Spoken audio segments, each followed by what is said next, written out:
friend up in Syracuse University, and I asked her, who she might recommend, and she listed me some names, but of course she ended the message by saying you could always invite the world-renowned Penny Sparke. And so it's a real pleasure to have her here tonight, traveling from London to be with us, so thank you. We appreciate that. She is a professor of design history and director of Modern Interiors Research Center at Kingston University. She graduated from the University of Sussex in 1971 with a BA in French literature. She was awarded a postgraduate certificate in education in 1972, and from 72 to 75 she studied for a doctorate at Brighton Polytechnic. Her thesis is entitled Theory and Design in the Age of Pop. She's an honorary senior fellow at the Royal College of Art, and she's an honorary, Since 1975, she's taught history of design to undergraduates and postgraduate students in Brighton Polytechnic, and from 81 to 99 at the Royal College of Art. She's also, since that time, worked in the field of 19th and 20th century design history, and has lectured, curated exhibits, broadcast, and published widely in the field in both UK and overseas.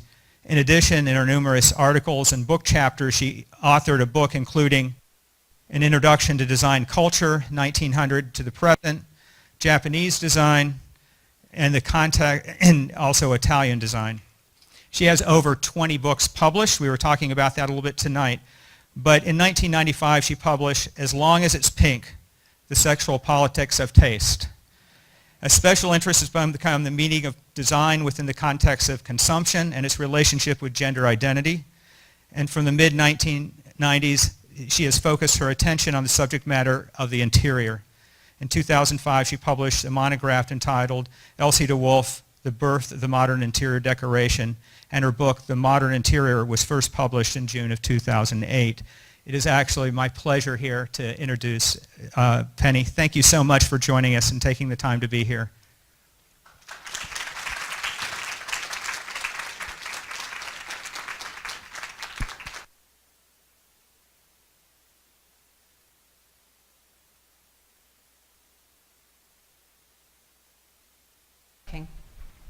Can you hear me anyway? Oh, it is working. Good, good, good. I can hear myself echoing now. Well, David, thank you very much. That's a very nice prelude, and thank you very much for inviting me. It's a great pleasure, and I had a great day yesterday going around the studio, so I thank all the faculty that helped me do that yesterday. It was great. I'm really enjoying being here. Had a fun day today as well. Okay, so I'm going to be talking to you. I shouldn't really call it the history of the interior design profession. I should call it a history, because I think there are many different histories, and this is just one version that I've put together, and I think you can look at it various ways, but and you can track it through different routes, but I'm just giving you one version today, which we can discuss afterwards. Okay, so emerging as it did in the years after the Second World War, interior design in the form in which we currently recognize it is a relatively young profession. So as a profession, not so old. However, it's got roots like all professions. And it's not to say that interior design did not occur before 1945. Of course it did. On one level, it's taken place, and I've just given you the beginning of time, if you like. It's taken place ever since man first drew on the walls of caves. However, unlike that of architecture, the history of interior design has not been a simple or consistent story. Many different kinds of people have engaged in what we now call interior design. They've included architects, engineers, upholsterers, interior decorators, department stores employees, home economists, space planners, and amateur housewives, among many others. I'm just listing you some. And most recently, we can add interior architecture, as we have here, and a new profession which I'll mention later a bit, interior scapers, which is to do with plants. So there's a lot of people working on interiors. Indeed, as a profession, interior design has been a long contested field, I think, in some ways. It's always trying to find its parameters, its boundaries, where does it sit, where doesn't it sit. And that contestation has mostly been with architects. I say controversially, but I think it probably has. There's that little boundary dispute or discussion that goes on all the time. Architects who since the Renaissance in the 16th century have taken on the responsibility for the design of the inside spaces of buildings.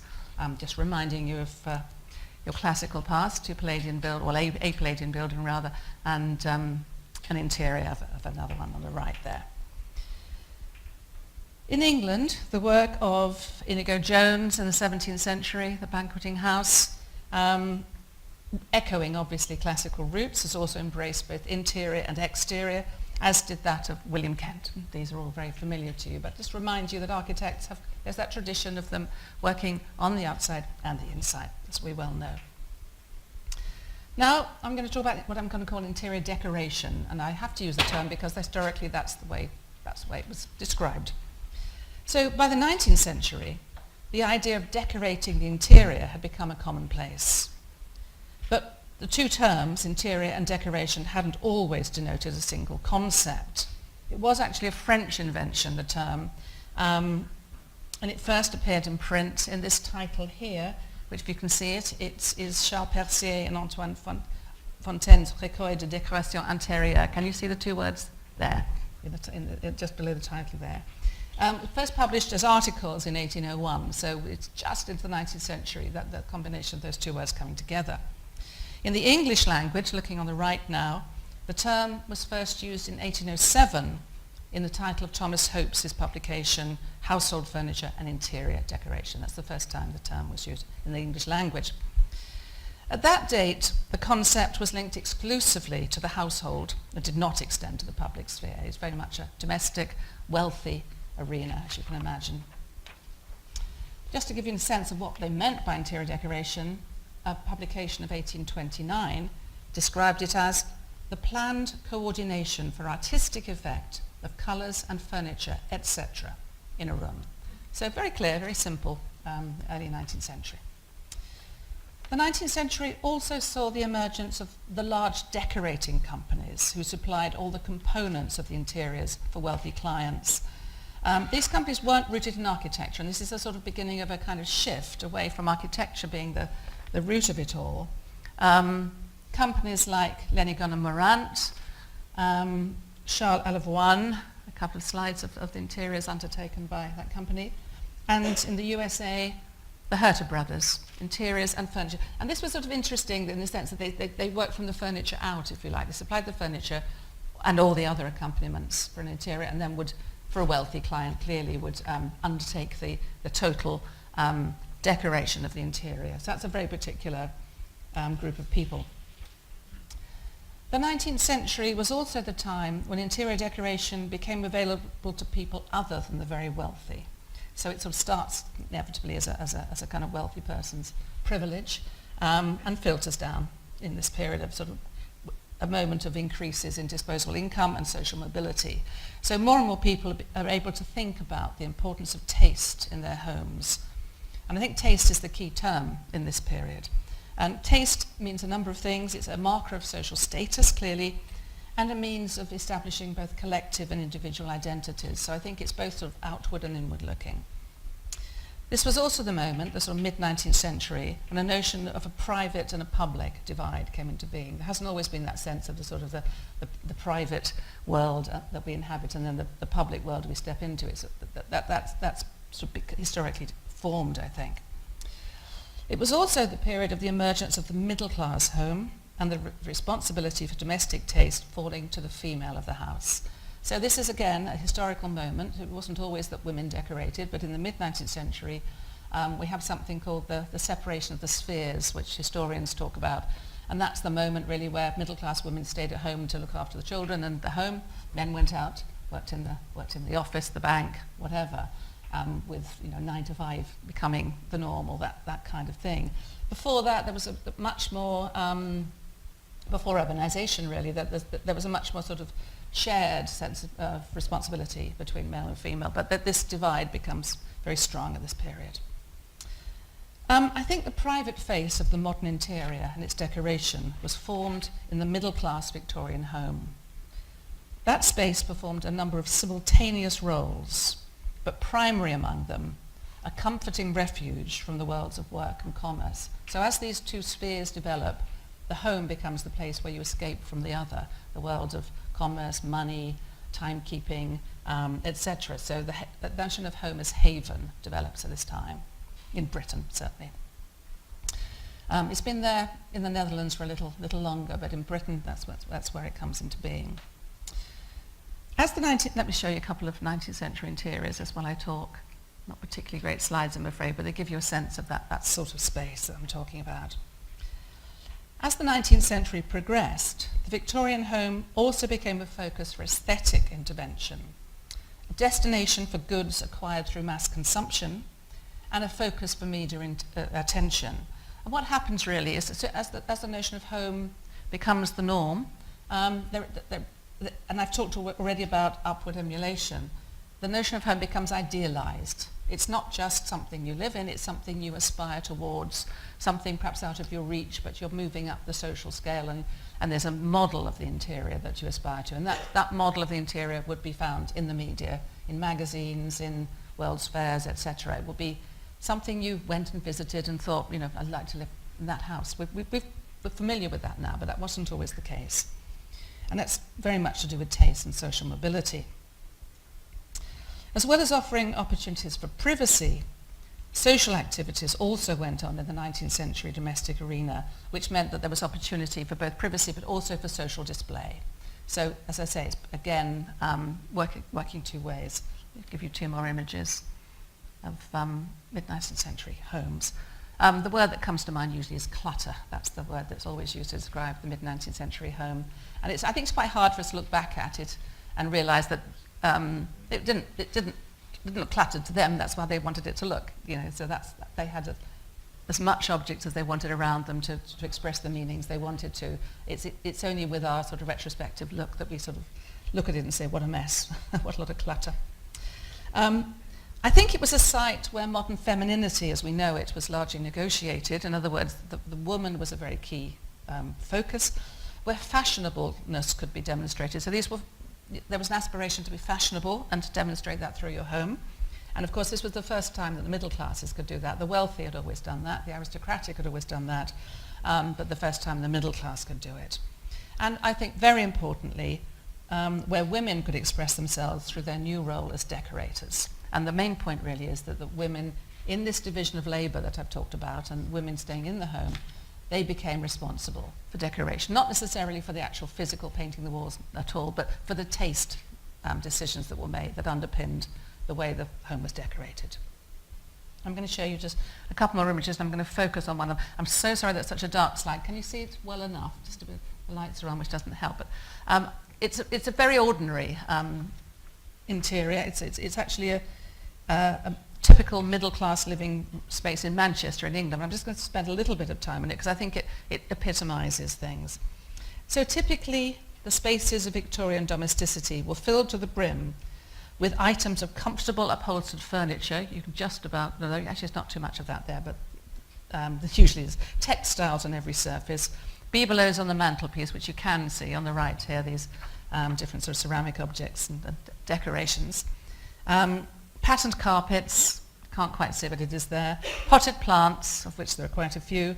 And in this very typical interior, you can see the crowded mantelpiece, the framed pictures on the wall, suspended from the picture rail, the plants I've mentioned, an eclectic mix of chairs arranged semi-formally around little tables, and a very large religious statue positioned in one corner. And they combine to create an impression of a kind of inward-looking home, dedicated to comfort, self-reflection, social interaction, and private spirituality. So those are the values of this home. And you can just see, if you look to the left, in the middle of the image, just to the left, a woman sitting there reading. And I think that's why I like this image, because the curtains are closed, she's not looking out the window, the outside doesn't exist, it's an inward-looking, reflective, private sort of space. But there is the potential for social display, and those chairs seated around that suggest that people come in and involve themselves in the space. So that's the kind of home that becomes a home of taste. Now, by the second half of the 19th century, that language of Victorian domesticity, which is what I've really spelt out to you, that combination of elements, becomes a language, I think. It becomes a feature not only of indoors, but also of some outdoor spaces, some public and some semi-public, what I'm going to call homes from home. I'll give you a few examples of them. On the left is a cafe on the right is a palm court in a hotel. And there were lots of other spaces, things like cafes, women's clubs, hotels, the leisure areas of department stores, railway waiting rooms, which I think I've got an image of. Yes, on the left there, that's actually a carriage, a railway carriage. And on the right, I think it's an interesting one. It's actually a mental hospital, what they used to call them. They used to call them lunatic asylums, in fact, yes, as I've put up there in the day, which looks like a Victorian parlour. You know, it's got those elements, the comfy chairs, the plants, the pictures on the wall, the patterned wallpaper. And I think that was used as a kind of therapeutic environment, particularly for women. Hysterical women, as they were called in the 19th century, but a feeling of calm and a feeling of at-homeness. So the language of domesticity pervades the outside world as well at this time. And I think the reason for that is sort of quite clear. There's a kind of funny irony that just as the separate spheres are formed, men go out to work, factories, offices are created, women stay in the home to nurture and to decorate and to create a home. It's just at that moment that making goes out of the home, because prior to that, you'd made your own jams, you'd sewed, you'd done your own home crafts. But with the growth of the factory, of course, a lot of that work goes out of the home. So women actually have to go out of the home to shop, ironically. Rather than actually being able to stay at home and make jam and things, it became an industrialized process. And in order for them to feel comfortable going out of the home, these spaces like, as I say, women's clubs, hotels, railway carriages, were made to look like homes. So it's almost a sense as if they take their domesticity out with them in order to purchase and buy things back for the home. So it's an interesting process that I think happens at that time. Now, that's a kind of background, this story about the Victorian home, because I think it underpins the way in which interior decoration as a profession develops, and I'll explain what I mean by that. The rise of what came to be called the professional lady decorator, I'm sure many of you have heard that term, stemmed from women's responsibility for decoration in the home, and I think marked a milestone in the story of modern interior design. It's one of the steps towards it developing. By the early 20th century, the links between lady interior decorators and taste were fully formulated. Their role was to inject good taste into interiors whose inhabitants lacked the capacity or the confidence, more likely, to do it themselves. So women as amateurs or women as housewives had, as I say, dictated the decoration of their homes through their decision-making, their taste decision-making. And then some women thought, well, this is something we could do as a profession. We could do this for other people. In Britain, the Garrett sisters on the left, a couple called Agnes and Rhoda Garrett, were amongst the first women to make a living for themselves by decorating other people's homes. And in the US, I'm sure all of you know Candace Wheeler and her work, she did the same thing really in the States, very pioneering figure. And of course Edith Wharton and Codman published their very influential Decoration of Houses, which advocates the use of French and Italian neoclassical styles as markers of taste. So this really consolidates the moment when taste equals neoclassical, and and women play a very important role in actually creating interior spaces for people who pay for it to happen. Now, the career of a woman called Elsie de Wolfe is very interesting in this context. David mentioned that I've written a book about her, and she's somebody I'm very interested in. I don't know if many of you have heard of her. She was a pioneer, American interior decorator. I just want to say a little bit about her because I think she was very key. She epitomized the role of the interior decorator as tastemaker. Let's have a look at her. Two images of her on the left. I'll start with that. Now, she rose through the ranks of society from being a fairly humble, from a humble middle-class background. Her father was a doctor, and they lived in a brownstone in New York. So she understood what it was to kind of rise through the social spectrum. And she understood the relationship between social aspiration and its material accoutrements. In other words, how you demonstrate your achievement, social achievement. So she was well prepared for that role, having actually done it herself. Also, I think it's very interesting, her first career had been as an actress on the stage, and that's on the image on the right is of her dressed up on the stage. And in that context, she learnt about stage sets and the way in which characters are played out on stage sets. And I think that equipped her in a certain way to think about how the interior works as a kind of set for personalities to evolve and for people to perform their identities.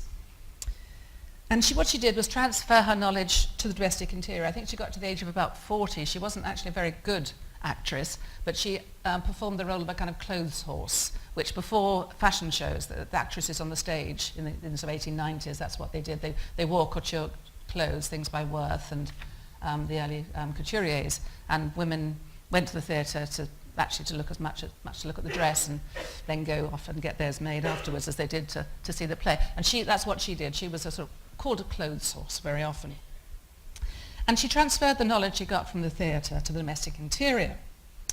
Also, a very clever ploy, that the first work she undertook was on her own home, and she lived in Irving Place in New York. If you that's on the Lower East Side.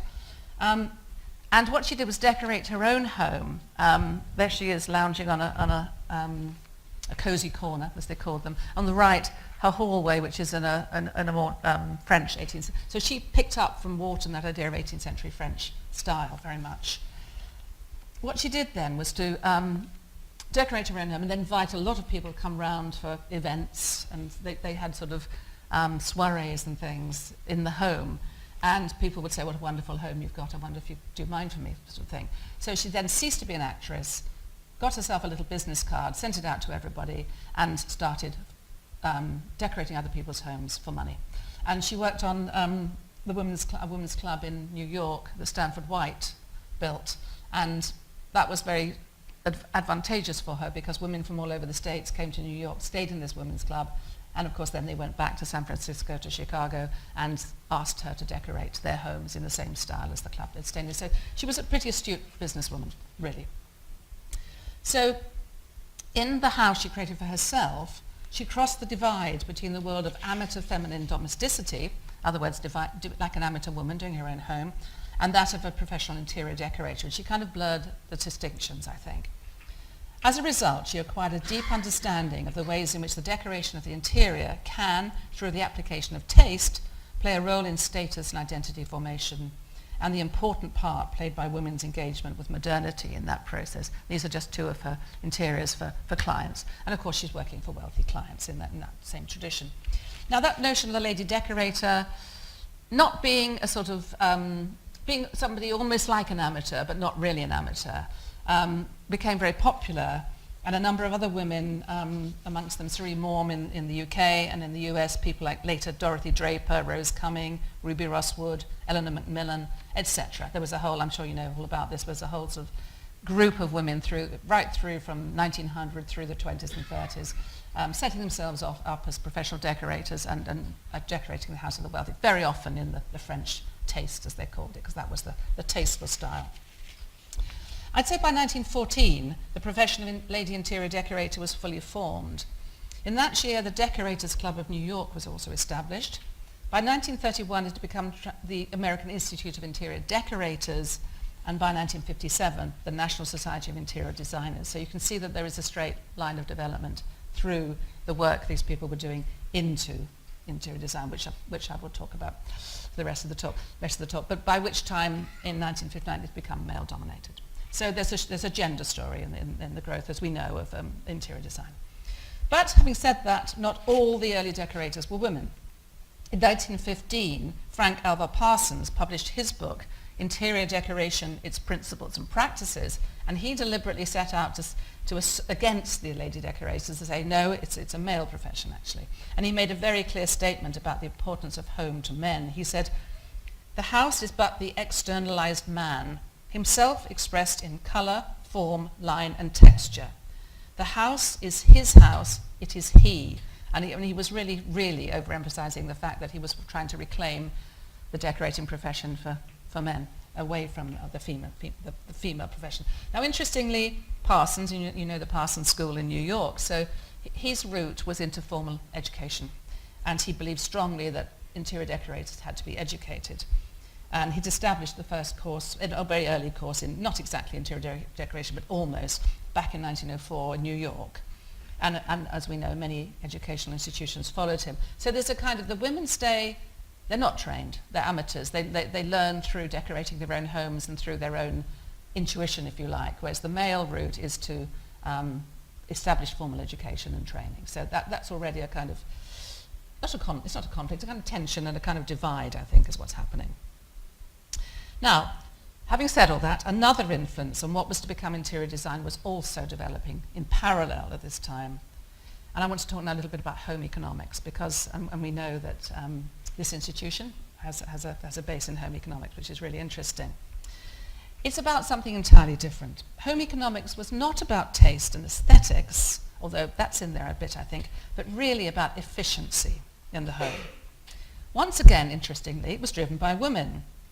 And I think their motivation was very different from those of the society decorators. They had a vested interest in making their homes more efficient and professionalizing their work. What they were really doing, those early home economists, was saying homemaking is a professional activity. It's serious. Okay, we're not paid for it, but it's serious and we're efficient, just like people working in the factories are efficient, and we want to make our work look efficient and be efficient. Now, back in the middle of the 19th century, which is where this had all begun, a number of female advocates of household efficiency had already begun to articulate ideas about its effects on the home. And sorry, just an image there just to remind you, home economics, this is obviously later in the century, but it's got a lovely look to it, I like it. But let's go back to Catherine Beecher, who really is at the root of this. It was her, Catherine Beecher, the American writer, who'd first, quote, made the art of housekeeping a scientific study. In her 1869 publication, The American Woman's Home, she declared her belief in the idea that a more rational way of working would give women pride and satisfaction in the creation of efficient homes. It was about satisfaction for women being efficient and understanding how to work in a rational way. And she'd also outlined the concept of the rational kitchen, which was at that time situated at the heart of the house. It moves a bit later in rational household thinking, but with Beecher it's at the heart. And you can see this kind of early dividing cupboards and putting names on them was part of this attempt to systematize housework, if you like. So this is an illustration from Beecher's book. So a place for everything, if you like. Now, by the first decade of the 20th century, so Beecher's, for 30, 40 years earlier, so but by the time we get to the 20th century, the principles of scientific management, as it was called, had transformed the factory and the office. And I'm sure you know all about that. There's a lot of writing about that. But also, it was beginning to affect the home as well. And also by the end of the 19th century, women such as Ellen Swallow Richards, the first woman to enter MIT and the founder in 1910 of the Journal of Home Economics, had helped turn what was called domestic economy into a discipline capable of being taught. So rather like Parsons wants to teach interior decoration, the home economists want to teach the subject as a scientific discipline. Now, by 1912, the year in which Christine Frederick had become the household editor of Ladies' Home Journal and started to publish a series of articles with the title The New Housekeeping, the effects of scientific management were being directly felt in the domestic arena. I'm sure you've come across Frederick. She's very important. This is her book, The New Housekeeping, Efficient Studies in Home Management. There were a number of different books with slightly different names, but they all had the same feel to it. Now, she focused, as you can see on that image, but perhaps even better on this one, on what she called step saving, which again was taken from the factory. If you're doing mass production in Ford's factory, you want to minimize the amount of steps you take from taking your component to put it on the car. You don't want to walk over to that end of the room, come back, and put it on, because you're losing time, and time is money. So step saving was what Frederick advocated, and she created these diagrams of sort of, bad steps, bad moving and good moving, whereby, if you had to organize your kitchen equipment such that you did your things properly. And she had two sequences. One was preparing food, and one was cleaning up after food, and they were triangular. And it was very, very systematically thought through. So in her well-organized spaces, the number of steps needed to perform the task of preparing, cooking, and cleaning up after a meal reduced to a minimum. She relegated the kitchen to the back of the house, unlike Beecher, who'd had it in the middle, and made it like a kind of laboratory, like a tiny little add-on laboratory. These are small kitchens for one person only. and she gave the housewife, as you can see here, a sort of little hat. And there were some of them in white lab costumes, laboratory costumes, and seated her on a stool from which she could reach everything. This is very efficient. So that, you can see her tools. It's like a workman's desk. Her tools are set up there so she can reach. Everything's within reach. I think she's peeling potatoes there straight into the bin. But sitting on the stool allowed her to do it all. I don't know why we stand in kitchens now. It doesn't make any sense at all, because all you're doing is hurting your back. But she had it all organised. So as I say, all the items she needed were available, whether on the open shelving behind her or on the little table. She had a little table on wheels where the things came in, took them off, washed them, put them back on the shelf. And her shelves were always open and exposed, because opening doors and shutting doors took time. So it was incredibly efficient. Now, Frederick's attempt to transform the home into an area dominated by reason opened the way for a completely new way of thinking about domestic equipment and furniture and their spatial arrangements. And what it was doing is serving to undermine the Victorian domestic ideology and the idea of the separate spheres, and to align the home with the public rational face of industrial modernity. So it's shifting that meanings that we had in the Victorian period. Okay, now I'm going to shift dramatically to something quite different, but it's the next stage, if you like, in the story. It was within the architectural modern movement that the aesthetic of the modern domestic interior finally emerged, however. Once again, male architects took up the reins, picking up where they'd left off in the 18th century. Now, the roots of the modern interior... Oh, sorry, I've missed a slide there. No, I must have lost it. I'll wait for a moment. The roots of the modern interior lay in what the modernists believed to be the unconscious... Oh, no, actually, I haven't lost it. It comes after this one. So I'm just giving you two images of Corbusian interiors just to show you what I mean by modernist interior. Completely bare, functional, concrete, no decoration, etc. It's the polar opposite of Victorian interior. And the roots of that lay in what the modernists believed to be the unconscious, utilitarian, engineered aesthetic of the new public sphere interiors, things like railway stations, exhibition halls, and you've got Hyde Park there and a railway station here, London Railway Station. And what they did, as you well know, was to bring that aesthetic into the domestic. And what they were doing in doing that was getting rid of what they saw to be the problem of bourgeois domesticity. They did not like bourgeois domesticity or Victorian clutter at all, for political reasons as well as, I think, emotional ones. I also have a theory that most of them were brought up in Victorian cluttered interiors, and it was a kind of actually a rejection of that. They sort of wanted to clean the slate and start again. I think it was quite personal. So architecture takes the lead, while the so-called decorative arts, which embraced the interior at that time, follows meekly behind. For the modernists, the interior was simply the space within buildings, an inevitability which, in order for daily life to take place, had to be equipped, albeit as minimally as possible. So you can see that there's these two directions going on, which are quite different.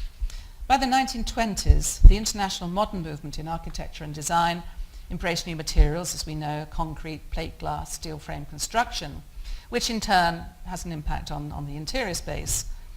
Now, as I said, they're taking the key characteristics of commercial interiors into the domestic arena. And by doing that, they're almost eradicating the interior's role. It's a minimal role it has now. It's not an overt expression of beauty. It's not a space for interiority or identity formation anymore. It's just become, it's not linked to fashionableness, and it's not about social status. It's all the things the Victorian interior have been denied.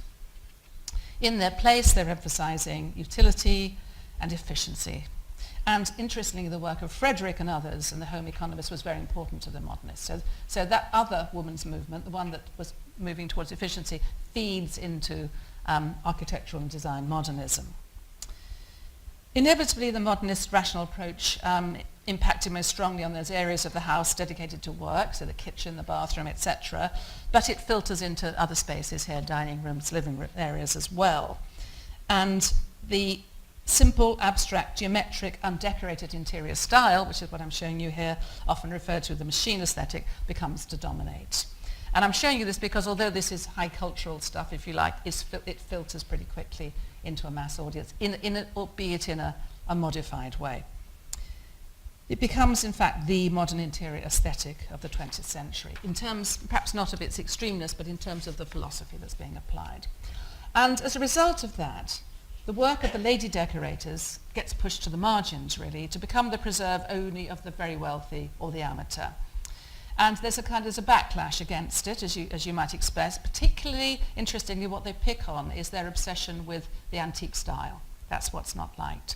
And in his book, I don't know if you know this book at all, called Goodbye Mr. Chippendale, T.H. Robson Gibbings, who was an early interior designer, blamed the decorators for what he saw was the prevalent bad taste around him. And he says this: "The word interior decorating today brings a mental picture of busy people running around with a pick-me-up for wilting upholstery and scouring Third Avenue for something amusing and chic, all for 10% profit." So he's very damning of the antique thing. And he actually says, if the Columbian exhibition led the way for bad modern architecture, Elsie de Wolfe led it for bad interior design. So he actually names her as being the one. Now he calls himself, and we're talking, this is 44, his book, so we're into the post-war period almost, he calls himself interior designer.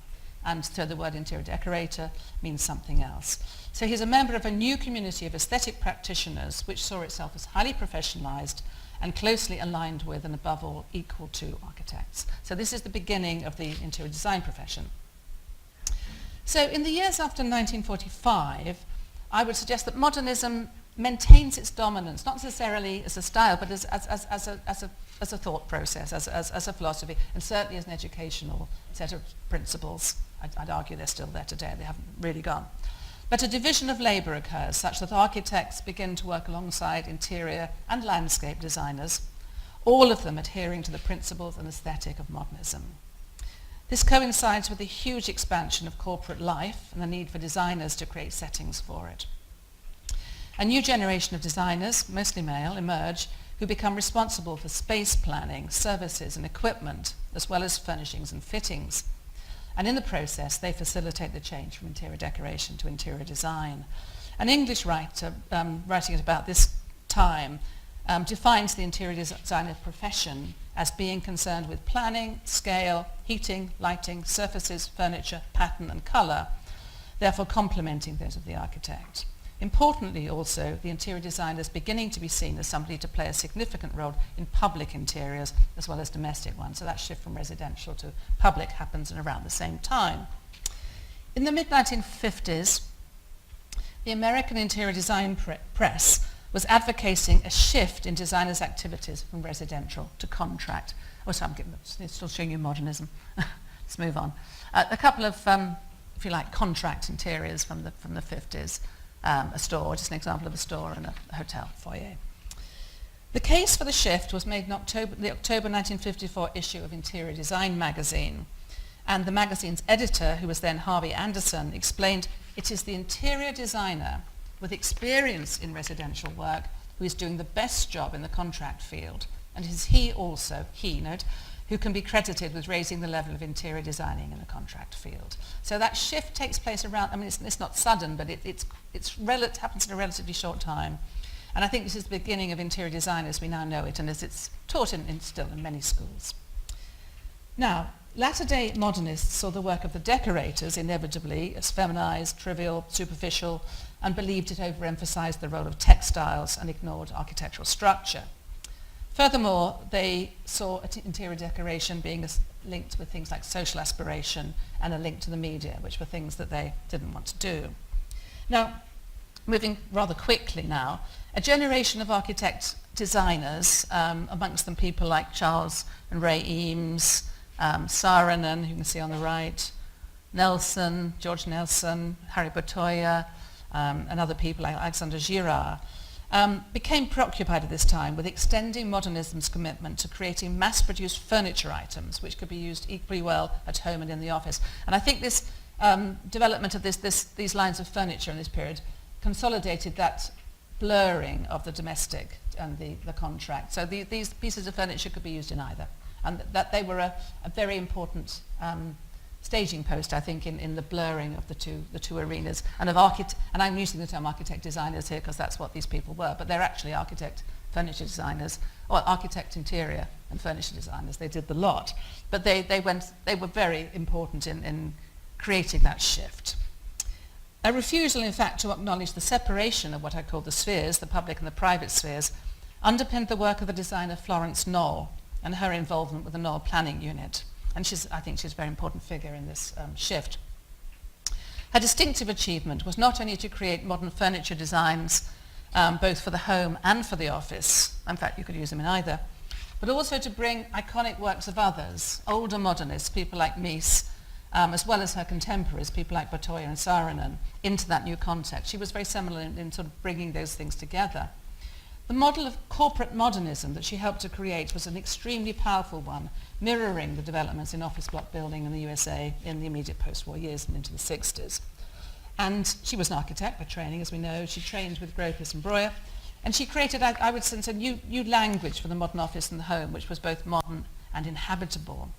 The 50s design for Knoll Associates San Francisco showroom, which you can see there, which has got Mies chairs in it, as you recognize in the Barcelona chairs, positioned on a textured rug around a glass-topped coffee table, provides a model for countless modernist domestic interiors and commercial reception areas in architect-designed interior spaces. So it epitomizes for me that sort of shift. Now, from the 60s onwards, which is where we've got to, really, interior design continued to assert itself and to claim new territories, and in fact just goes from strength to strength. The mass media brought interior designers into the public arena, and the modern designed interior became a mass phenomenon. It filters through society, really. The determination of many architects to influence and control the interior spaces of their buildings, however, continued to play a very important role. I'm just going to give you some examples. In England, the two architects, John Pawson and Norman Foster, take full responsibility for their interiors, the former particularly supervising every last detail of his strikingly minimal creations, and the latter controlling the design of many of the items destined for his spaces, the furniture, the tables and chairs and things quite often as well. And then, as we all know, many other contemporary architects, people like Jean Nouvel, Frank Gehry, Arata Isazaki in Japan, also have that sense of, it's a kind of neo-modernist sense of controlling the interior spaces. However, by the end of the 20th century, it had become clear that interior design was here to stay. As modernism began to lose its dominance, I mean, it hasn't lost it completely, but it's lost a lot of it, however, I would suggest interior designers sought no new roles. Not only did they work with architects on new buildings, they could also work on old buildings, repurposing them. There's two examples of old buildings that have had interior designers work on them. They didn't need architects to help them to do that, as they had all the technical skills to do it themselves. In the early 21st century, interior design has experienced its own division of labor, as people such as Interior-scape, as I mentioned before, came into the frame, people who were to work on the planting in large spaces, in this instance priding the planting needed in corporate spaces. Today, interior design / architecture is a multidisciplinary activity, much more complicated, I suggest, than architecture in certain ways. It continues to expand and to establish itself as a discipline, I would argue, that's essential to life in the early 21st century. Thank you very much.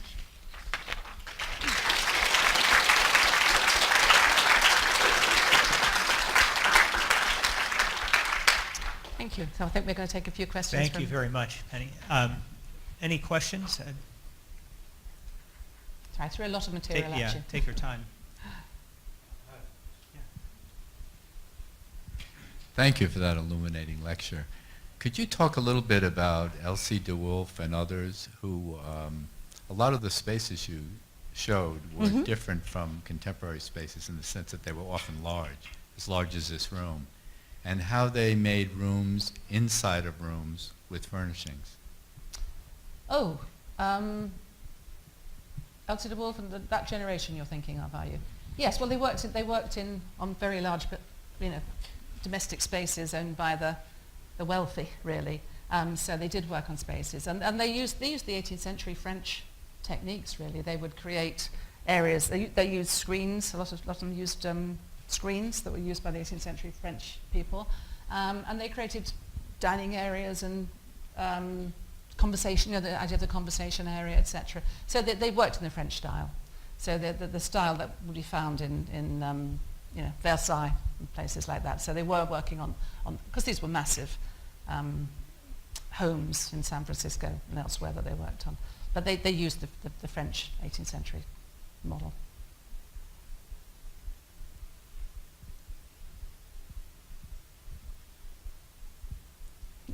all trying to think, what was she talking about? Well, for those of you who will be at the reception, you can ask questions of Penny there, and we'll meet out in front of room 103 here in a very, just walk right on over across the atrium. Thank you very much for coming tonight. We appreciate it.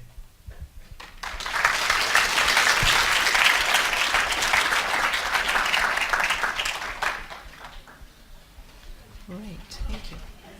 Thank you. That was wonderful. Was it? Oh, yeah. I probably covered a bit too much material in some ways. Oh, well, I've asked.